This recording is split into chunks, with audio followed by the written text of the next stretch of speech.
Hi, I'm Jalen Rose, and welcome to the Renaissance Man podcast, proudly presented by the New York Post, a show where we cover trends in fashion, entertainment, current events, and everything in between. My next guest is musical royalty, a hip-hop legend, entrepreneur, who's one of the most successful producers in the history of music, and also a member of the Songwriters Hall of Fame. I ain't gonna name everybody he's collaborated with over 30 years because it's too many and that'll take the whole 30 minutes for this interview. But I'll just say this icon has worked with Usher, Mariah, Janet, Jay-Z, Criss Cross, Jagged Edge, Monica, Nas. You get the point, just to name a few. It is my honor to welcome JD, Jermaine Dupri, to the Renaissance Man. What up, family? What up? What up? How you? Good, good. So I remember you coining ATL the Motown of the South. Yeah. And as I now see how basically Atlanta sound has become the sound of music and or rap music and or all music, please give the world a snapshot of what it was like growing up in Atlanta and how the city shaped you. Oh man. Well, growing up in Atlanta was interesting because it wasn't really much going on here. It wasn't a lot of people into the music business. It was a music scene though. It was a music scene. We had the SOS band, we had Peebo Bryson, we had Brick, we had a lot of black artists, black R&B artists here in this city that was making music. But we also had Cameo. So it was a niche of people that was here that was doing their thing. And but it wasn't really like, it didn't seem like the city was going to cater to it. It just seemed like they was here doing it in the city, but it never seemed like the city was going to cater to it. So it was for me, it was like, once I got into hip hop and once I started loving it and started chasing it, it was almost like I was from like a different world. And I just was like living in this different world, and I had to get into the mix and try to go to New York, and I had to be close to it to just, to like satisfy my needs that I felt that I had. But yeah, it was definitely different being here in the beginning. There's certain people for me that make music, and there are other people that are music. And we're around the same age. And you've been in this game for 30 years. And I appreciate your versatility. You just named certain artists that influenced you that were rap, that were R&B, that were disco. So just talk about your versatility. As when you talked about going to New York, I remember you being a young lad when Houdini was on tour, coming out on stage with the elites bouncing, "We are Houdini." You was a youngster out there breakdancing, and you was making sure that you made your way in hip hop. Yeah, I mean, it was tough. I mean, as far as me having this I feel like me having a different pattern or palette than everybody is because I was raised in the era of R&B here in Atlanta, like I said, with Cameo being one of the biggest R&B groups, SOS being, and my father used to work for these groups. So I got an opportunity to go to their rehearsals. I got an opportunity to go to their shows when I was probably like 8, 9, or 10, 11 years old. And then I got this opportunity to go on the Fresh Fest tour with Houdini when I was 12. And not knowing what that was and not even knowing, just thinking I was going to open up for a show that was coming to Atlanta. I never knew what I was walking into. And, eventually I just walked myself into hip hop. I walked myself into the world of hip hop, this world that I never even really imagined that I would be living in. but I got an opportunity to live in this world from 84, 85, and 86, and being on tour with Houdini, Run DMC, the Fat Boys, Curtis Blow, and all these people. So, and I was only 12. So, that was pretty amazing. Definitely amazing. And it really was an era that helped catapult hip hop. You, like I, remember the early stages of the Sugar Hill Gang and The Message and what Sylvia Robinson did to take rap music basically from the streets to putting it on wax. And what you just mentioned, Fresh Fest, Nitro Tour, Raising Hell Tour, these are the things that help cement the legacy of rap music. So for those that don't understand what the mid 80s was like for rap music, can you give them a snapshot? Yeah, in the early 80s, 83 or 80, I would say 84, 85, and 86, when I went on tour, this was the first hip hop tour ever, which means this was the first show where you had multiple rappers on shows with each other. So everything that people see today, like Rolling Loud and all of this, was the beginning of that, was the first look of what that looks like today. It had never happened before. People didn't know what to expect. It was no violence. It was, just people going and dancing and having an amazing time and just seeing the artist. So it was definitely, it was different, you know what I mean? But it was definitely the top of, the top of the food chain of being the head of the class, basically. Fresh Fest was the first tour. Then after that was Raising Hell. And then from there, everybody had an understanding on how you're supposed to put rap on tour. Can you describe for those that haven't seen the footage what it was like being a young JD around all of these artists, around all of these legends, soaking up game, but also planting the seeds to become a young entrepreneur? I would say that I kind of look like the robot movie Johnny Five, if anybody knows what that is, where he was just reading these books and he's reading. He's soaking up all of this knowledge. That's pretty much what I look like. Probably I was just running around, going everywhere I could possibly go to get this information. And I was taught how to DJ by Jam Master Jay. I was telling somebody this the other day, the teaching that I got, wow, is second to none, man. I got taught how to DJ by Jam Master Jay and Grandmaster D. Me asking Grandmaster Flash questions about DJing and him actually giving me the real answers. Man, so many, and then just rhyming. I actually was there the first night that Def Jam introduced LL Cool J. I happen to be a kid that saw something that it's not many. I don't even think it's only one other kid that I could have this conversation with that saw this as a kid. His name is Chad Elliott, which is my best friend. But other than that, he and I talk about this. There's nobody else really that ever saw this as kids the way we did. You're so much of a game changer in the industry because you're well-rounded and you're a young seasoned vet. And we know what L.A. Reid and Babyface meant to Atlanta when they moved there. But you was already there.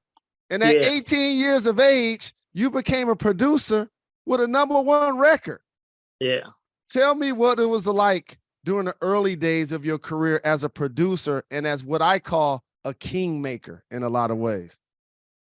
Well, I mean, the beginning of my career as a producer and songwriter was tough because I was so young. I wasn't really accepted. And I think that's why people don't, people give LA and Babyface the credit that they give them for like jump starting Atlanta and putting Atlanta in the place, because they kind of overlook the fact that I was already doing it because I was so young, and people weren't, they weren't giving. And this was before this was before even the industry was talking about younger artists. It wasn't even cool to even talk about young artists or to have young artists in hip hop. Yep. So at this point in time, if you was young in hip hop, they treated you like you weren't even supposed to be around.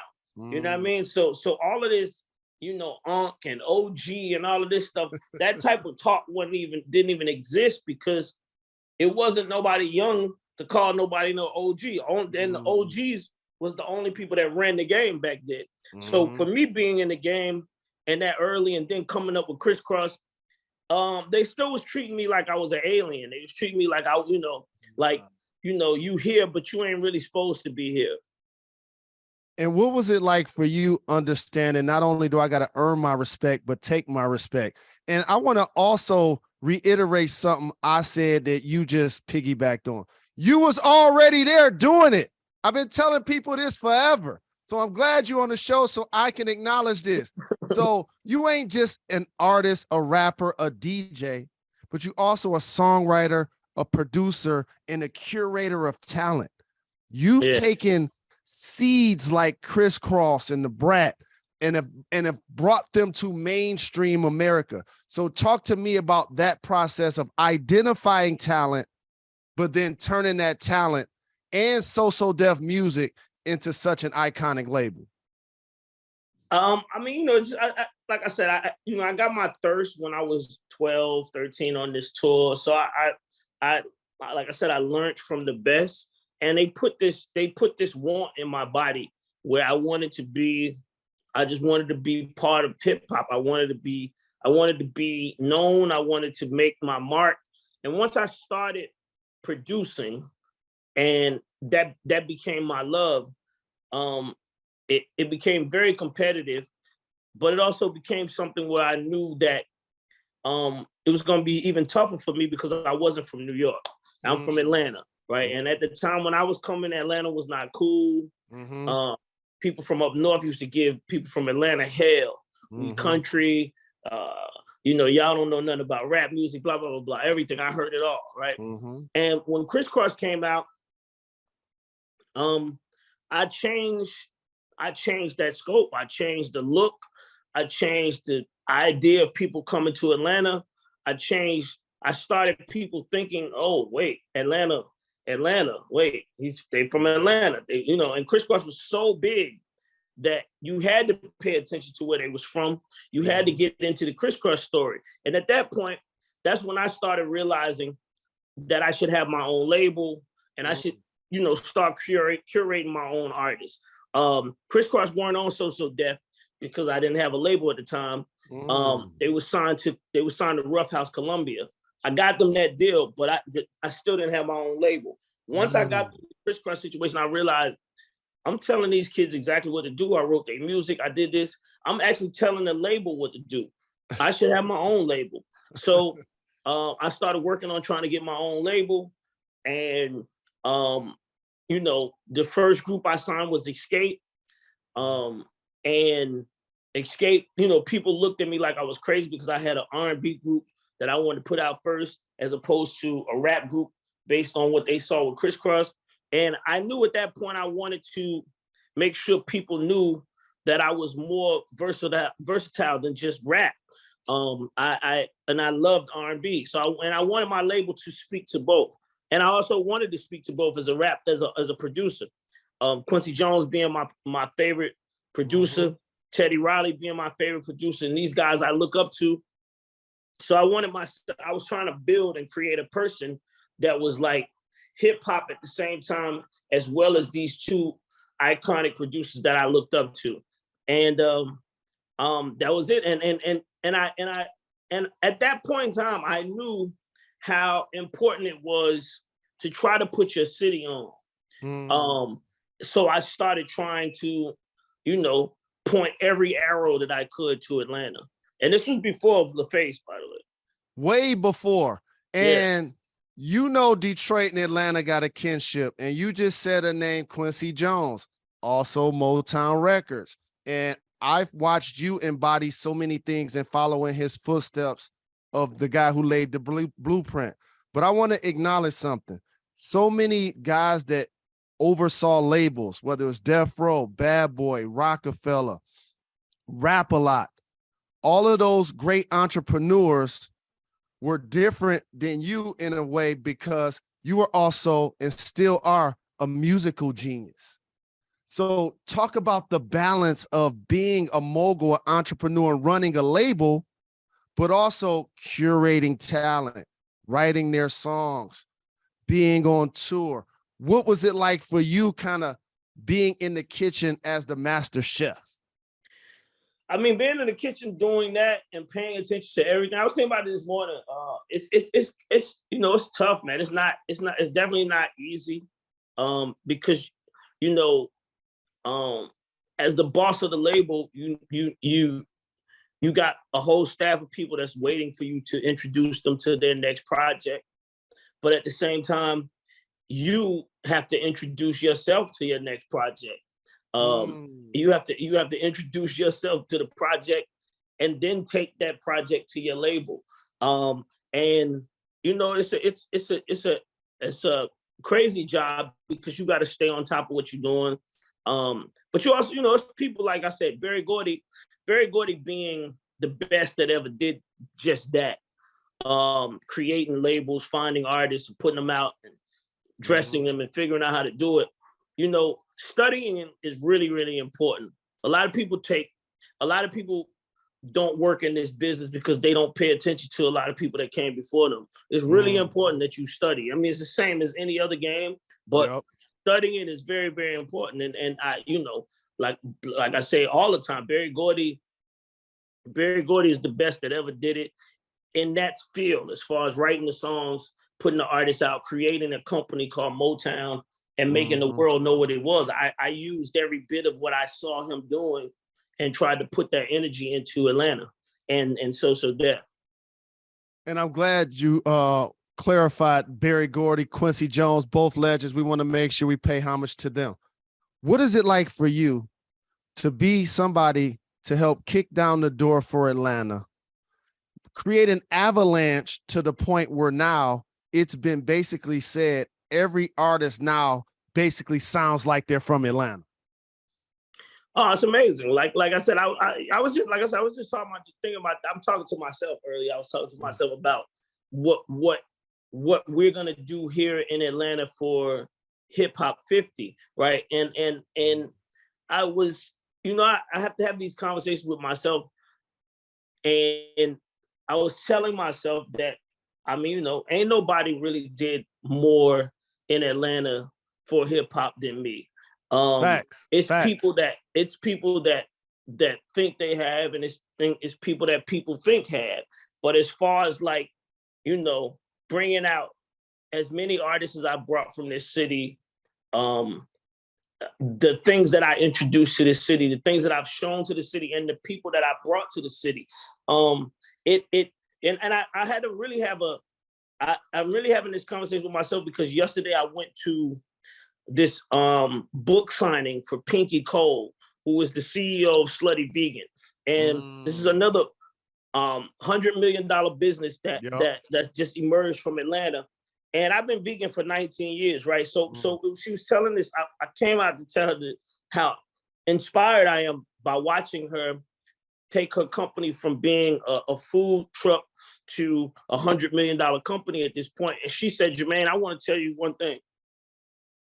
One night you called me to the studio, and me and my company, we had shut down and everybody was tired. And you called me and you was like, Pinky, I need you to come to the studio. Snoop is here and he wants some food. And she was like, she told her workers, she was like, we got to go to JD's studio with a truck. And they was like, man, we tired. She was like, listen, we going to JD's place with the truck. And she brought the Slutty Vegan truck to my studio, and Snoop tasted it. And she got a video of Snoop eating the Slutty Vegan burger. And she said, after that video that Snoop did, her business skyrocketed. It went through the roof, and that's why her business is $100 million business. And it's crazy because it's so many moments that people have in their lives that I was the start of, and I was like the person that lit the fuse for them in this city of Atlanta. And I don't claim to be like, oh, give me my credit, because I don't really know. I don't know a lot of them. I just see, I bump into multiple people that tell me, yo, I moved to Atlanta because I heard Welcome to Atlanta. That sign that's on the highway, blah, blah, blah, blah.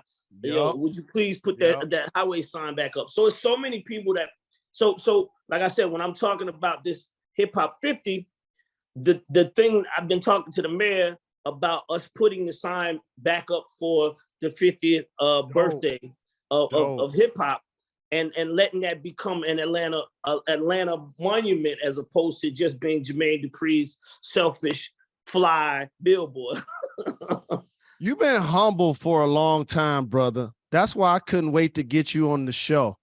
And I thought a lot about you when the Verzuz battles were taking place, because your catalog is second to none as an artist, as a writer, as a producer, as a talent curator. So if you wanted to match up eye to eye with somebody in the Verzuz battle, who would it be and why? I mean, I don't know that I don't know that I actually match up to anyone, but I think, the world has spoke. I saw you speak about it. I mean, me and Puff, we gonna do it. It's going down. It's gonna happen. It ain't, and I mean, I feel like it's the closest to that you could possibly have, one, it's, he brings a whole city with him. I bring a whole city with me. We bring our own labels. We bring our own production. We bring a lot of energy. We share artists. We share artists as well. You know what I mean? Usher did records for him. Mariah, he did records with Mariah. Brad is on Total's first single. Little Kim records I did. Biggie records I produced. It's a bunch of records that we share. It's a bunch of artists we share. It's gonna be probably the most interesting night in hip hop in this era of, if you living right now, it's gonna be the biggest night in hip hop ever. And we're gonna do a concert because it's too long for Verzuz, the format of what Verzuz is. But we definitely gonna do it. We're gonna give people what they want. That's what people have been screaming. It took people, a long time to get Puff to even acknowledge the fact that that's what it want. That's what people wanted to see. But that's what the people want to see. The people want to, New Yorkers been wanting to go against Atlanta. Atlanta been wanting to go against New York. It's a rivalry with the Hawks and the Knicks. Yep. It is what it is. So, we're gonna give the cities what they want. Y'all heard it here first. Jermaine Dupri versus Diddy concert to celebrate 50 years of hip hop. Two legends, two icons, two moguls. I can't wait for this to happen. Also, I got to acknowledge, you recently partnered with Beat.com as the creative director for all things vegan in 2021. You also launched JD's So Vegan dairy-free frozen yogurt. What motivated you to enter the vegan food space as an entrepreneur, especially since you've been vegan for 19 years? Well, that's it. I mean, the fact that I've been vegan, it's actually not yogurt, it's ice cream. But we it's hard for people to say ice cream because it's not milk, it's not dairy, so it's not technically ice cream. But yeah, it's basically, it's more ice cream than it is a yogurt, but it's pretty much like, I looked at the space. It's just like music, like it's the same space how it was when I first came into the game in Atlanta, rap music. It was like, it's people out here that's vegan. It's a lot of vegans. There's people that's been vegan longer than me. But it's nothing in the space that's cool and hip that makes you feel like you're getting something cultural out of what we do. And not too long ago, we just got burgers, we just got Impossible, we just got Beyond. So we have been a group of people that really don't get the things, that don't get a lot of cool things. We just get what people give us. So y'all want a little salad? Here you go. Here goes some carrots and that. Nah, we can have anything in vegan. You can have anything in the vegan life, long as somebody is creative and they understand how to fix it. And me knowing that, and me being, like I said, vegan going on 19 years, I just knew that it was something that needed to be out there. And it became, we put it out, and thank God last year became the number one frozen product at Walmart. It's only exclusive. It's exclusive at Walmart, and it became the number one product online at Walmart. And then we put it in the stores. Once Walmart saw how it was selling, they put it in the stores. And I think we tried to get into like 700 stores, but we couldn't make it because we ran out of ice cream. So that's where we are right now. We basically ran out of ice cream, and we are we're in the process right now making 2.5 million pints of ice cream so that we can fill these orders. Oh, that's what's up. That is crazy. And I appreciate not only you, but so many artists that have not only continued to expand their entrepreneurial spirit, but do things like making being healthy cool. I like seeing artists posting their videos working out. I like to hear you talking about vegan, because that isn't something necessarily in our community that we're exposed to. So why is it so very important for you to make sure that our youngsters understand that you can be vegan and you can be cool? Because I for so long, we connect a lot of different things to the connection of things in life. As a Black person, they're not the right connections. Like I have a chef, and I was talking to my chef, and I know me saying that sounds like I'm trying to stunt, but we in the Black community, we connect having a chef to having money. But the only reason I got a chef is because I was spending a certain amount of eating Uber Eats. You know what I'm saying? I was spending the money. I'm spending the money at Uber Eats, but I'm not getting the right nutrition for my body, and I'm not feeling the way that I should be. So I looked at how much money I was spending on Uber, and I'm like, I could pay you to come cook this for me. I could pay you to come. Here go the money right here. Look what I'm doing. And I think that's what it is. I think people don't connect. The right dots in the Black community have not been connected. Like, it's too many of us that's dying in the Black community from having diabetes. My mother has diabetes, and damn near everybody else parents that I know in my hood, they parents have diabetes. And it's really about just allowing us to just eat without education. And I feel like when you become vegan, you have to have a little education about it. And by the way, it took me a minute to get to this space, so it's not something I feel that you jump right in and you get. But once I got the education, and once I started feeling the way that I feel, it was I would feel too selfish to like hold this information, because people need it. I don't have diabetes, thank God.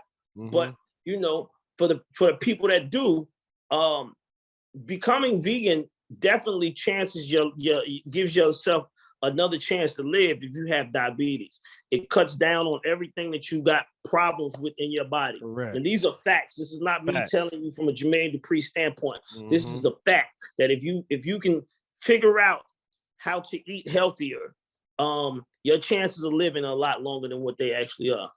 And it's a lifestyle, living healthy, eating healthy, because as you mentioned, initially, we're only exposed to what's in front of us. And it isn't the best supermarkets. It's the fried foods. It's the grease. It's all of those things, the fries, the whatever we're eating, that it becomes a lifestyle that we inherit. And so you got to break the thinking, like you just mentioned, that I'm spending money on food anyway. It don't matter where I'm going. I'm still spending money. I might as well be eating properly.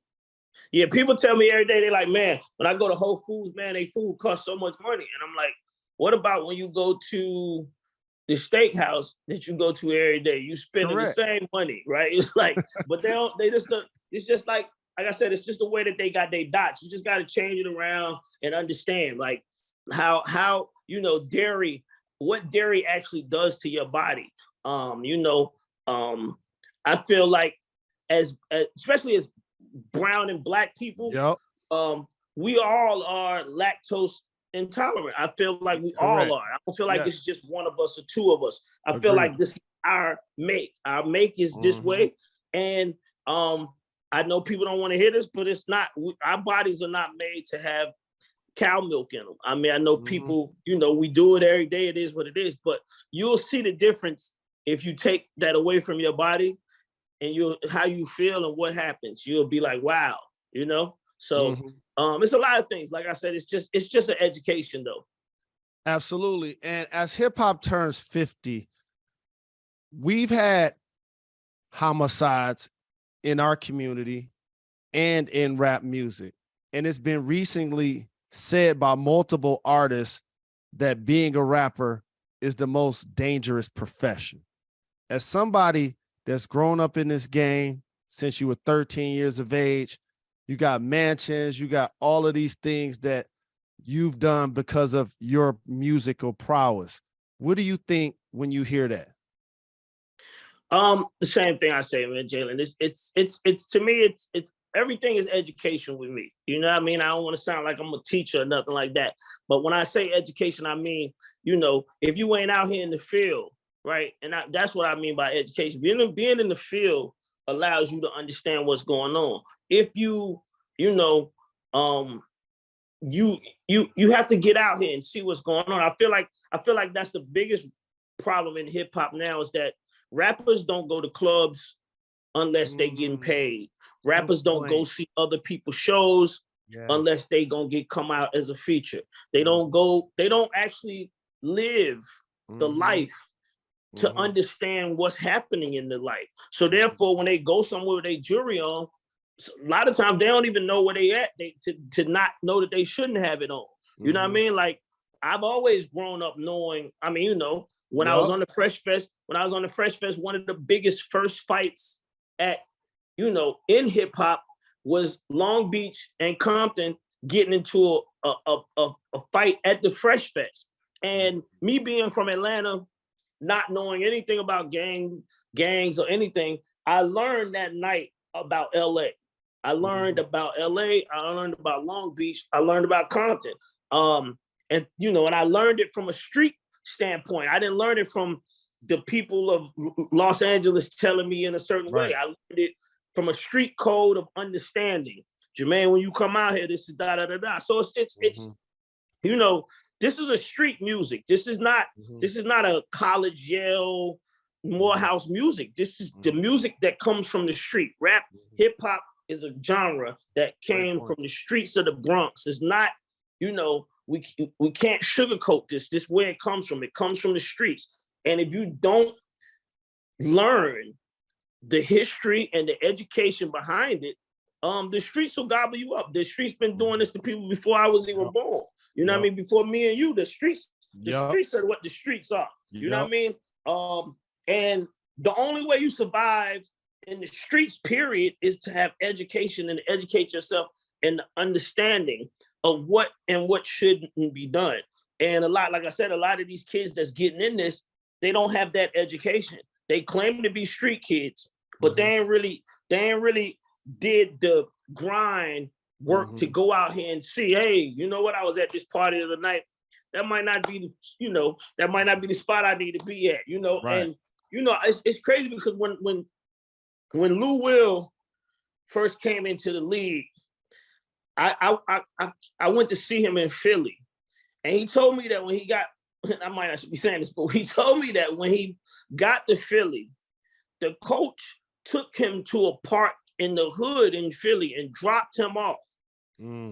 Dropped him off in the hood so that he could get a little bit of that grit and that toughness from the city that he was going to be playing in, so he could understand what was coming at him, right? And that's the education I'm talking about, right? They didn't drop him off to get hurt. They didn't drop him off to die. They didn't drop him off, but they dropped him off so he'll have the understanding that if one of these boys come in here with this type of game, what you supposed to do? How you supposed to act? How you supposed to deal with the crowd and the rawness of being in Philly, because he was from Gwinnett, Georgia, right? So they just wanted to tough him up and give him a little, like I said, everyone needs that understanding. In every field, you got to get out there and get in the grind and get in the mix so that you have an understanding of what you're doing. Well, see, you've been a great student and a listener, which now puts you in position to be the ultimate leader and teacher. and I appreciate you spitting that game. But before I let you go, I have to ask you a very important question. And I know this is going to be one of the toughest questions you've ever been asked. What are the top 5 songs that you, JD, have ever written? Oh, man. You only written 500,000. I don't actually think it's that hard, because like I said, I throw it off of the people, right? So I'm gonna say Money Ain't a Thing first because people think that Jay-Z wrote my rap. That's one, right? So for me to be on a song with Jay-Z, people, it's a lot of people that think that Hov wrote my rap. So I'm gonna put Money Ain't a Thing at the top because I have a song with the greatest rapper of all, right? Then I'm gonna say You Make Me Wanna by Usher. I'm gonna say Always Be My Baby by Mariah. I'm gonna say Welcome to Atlanta because what it did culturally and how it brought people to this city and what it's still doing to this day. Yes. And how, every game that yesterday the Falcons won, shout out to the Falcons. You hear Welcome to Atlanta every time they win. No doubt. That was my idea, and it actually came to life that this song would play that long. And the last one I'm gonna say We Belong Together because people say it was the greatest comeback in music history for Mariah to come back the way that she did. I don't actually ever think that, but like I said, I go off of what people say. And I feel like that, that song in itself was the song of the decade. And that's why I put that on that list because I don't ever think that I'll have song of the decade again. I might, but I mean, that's not one of them things that you just can throw around and say, hey, I'm gonna get song of the decade. So those are my 5. I mean, I got a bunch of them, but those songs right there, to me, have done a lot and turned a lot and changed a lot of people's lives. You hear that, Diddy? You better get ready, OG. You better get ready, Diddy. Song of the decade. You hear this list? I can't wait for that concert. That's going to be crazy. But before I let you get out of here, I got a rapid fire segment called Gone in 60 Seconds. You ready to do this? Yeah. You're a man that's known for his style. What's the flyest outfit you recall wearing? You look back at the red carpets, you look back at the videos, you like, that was clean. I was fresh. That was dope. Oh man. I mean, well, yeah, as far as like, I'm gonna say, I'm gonna actually go back to what I keep this Money Ain't a Thing. I probably Money Ain't a Thing more than I've ever in any interview. But I'm gonna say Money Ain't a Thing because in the Money Ain't a Thing video, me and Hov had on these yellow Versace suits that, what was that, 1996 Versace head to toe. To hear people, wasn't nobody doing that back then. And still to this day, I don't even think nobody even seen these suits since then. So, we was just ahead of the curve, that I definitely say that. I mean, I got some Mitchell and Ness that I don't think nobody got either from back in my crisscross era, but I'm gonna say the Money Ain't a Thing with the yellow Versace suits. Because you don't know Versace. That's the thing. There wasn't no sign on it, wasn't no logo on it. We was just in these yellow suits at the end of the video. And that was the reason, because they was Versace. No doubt. What's your personal favorite ice cream flavor from JD's Vegan? I'm gonna have to say the Welcome to Atlanta peach cobbler.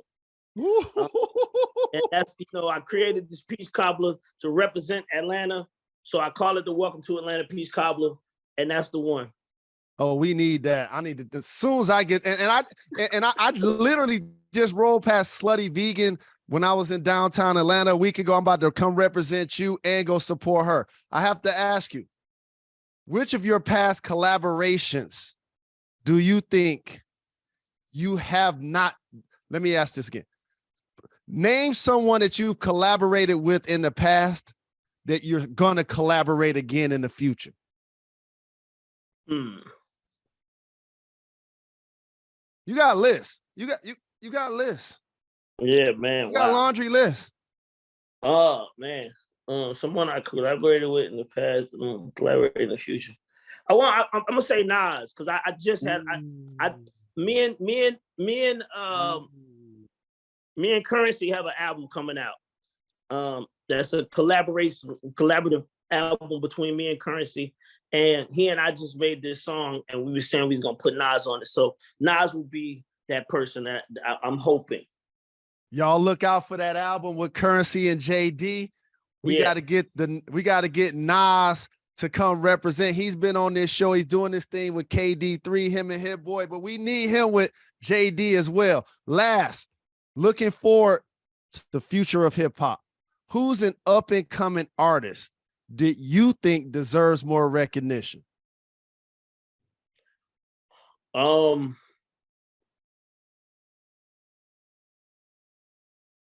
There's a couple of them out there. I think Rich Homie Quan. I think that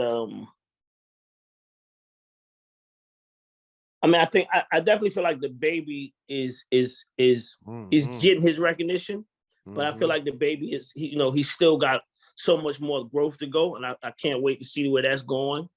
Man, it's a lot of them, but I would say Rich Homie Quan, just me representing Atlanta, because I feel like he started a lot, and somewhere in the mix he lost his credit for what he was doing. Agreed. He didn't get the credit for what he was doing, and he was definitely the head of his class. And I see him coming back and see him doing things now, and I just hope that he can get himself back into that space, because he was leading the way for a second.